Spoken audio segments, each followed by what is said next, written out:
அதிகாரம் 19.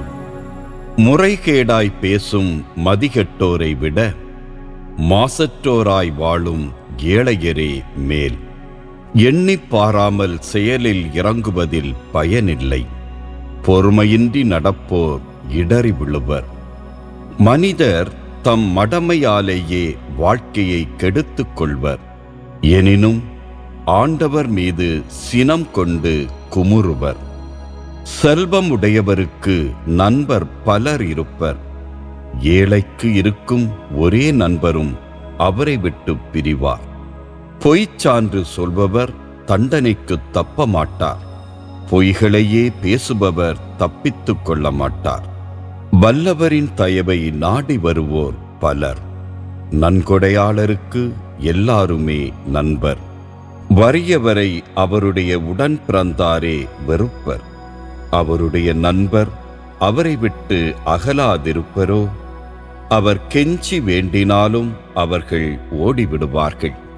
ஞானத்தை பெறுதலே உண்மையான தன்னலமாகும். மெய்யறிவை பேணி காப்போர் நன்மை அடைவர். பொய்ச்சான்று சொல்பவர் தண்டனைக்கு தப்ப மாட்டார். பொய்களையே பேசுபவர் அழிந்து போவார். பகட்டான வாழ்வு அறிவிலிக்கு ஏற்றதன்று. மேலானோரை ஆளும் பதவி அடிமைக்கு சற்றும் ஏற்றதன்று. முன்மதியுடையோர் எளிதில் சினமடையார்.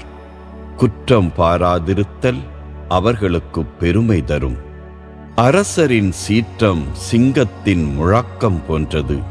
அவர் காட்டும் கருணையோ புல்லின் மேல் பெய்யும் பனிக்கு ஒப்பாகும். மதிகெட்ட மகனால் அவனுடைய தந்தைக்கு கேடு வரும்.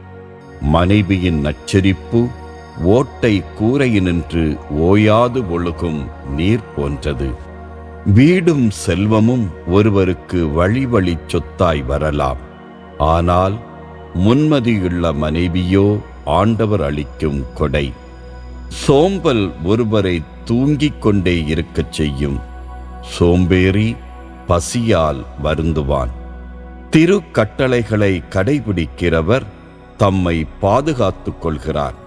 ஆண்டவருடைய வழிகளை கவரியாது நடப்பவன் அழிந்து போவான். ஏழைக்கு இறங்கி உதவி செய்கிறவர் ஆண்டவருக்கு கடன் கொடுக்கிறார். அவர் கொடுத்ததை ஆண்டவரே திருப்பித் தந்து விடுவார்.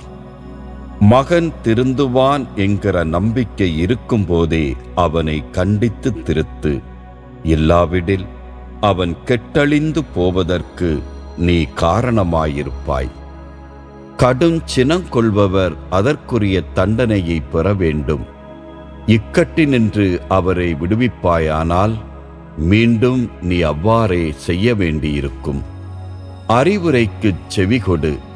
கண்டிப்பை ஏற்றுக்கொள். பின்வரும் காலமெல்லாம் ஞானமுள்ளவனாய் வாழ்வாய். மனிதர் மனத்தில் எழும் எண்ணங்கள் ஏராளம். ஆனால் ஆண்டவரது திட்டமே நிலைத்து நிற்கும். நற்பண்பாளர் வாக்கு பிறழாமையை நாடுவர். பொய்யராயிருப்பதை விட ஏழையராயிருப்பதே மேல்.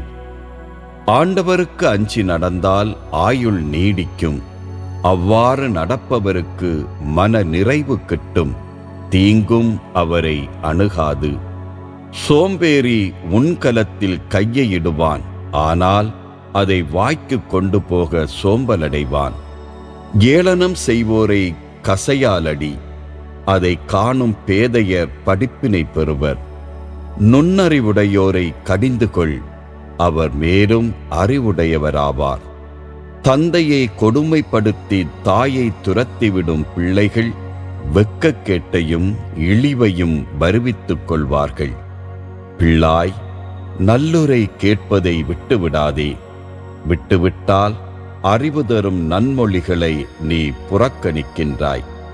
தீக்குணமுள்ள சாட்சி நியாயத்தை மதிக்காதவன். பொல்லாரின் சான்று குற்றத்தை பெருகச் செய்யும். இகழ்வாருக்கு தண்டனை காத்திருக்கின்றது. முட்டாள்களின் முதுகுக்கு பிரம்பு காத்திருக்கின்றது.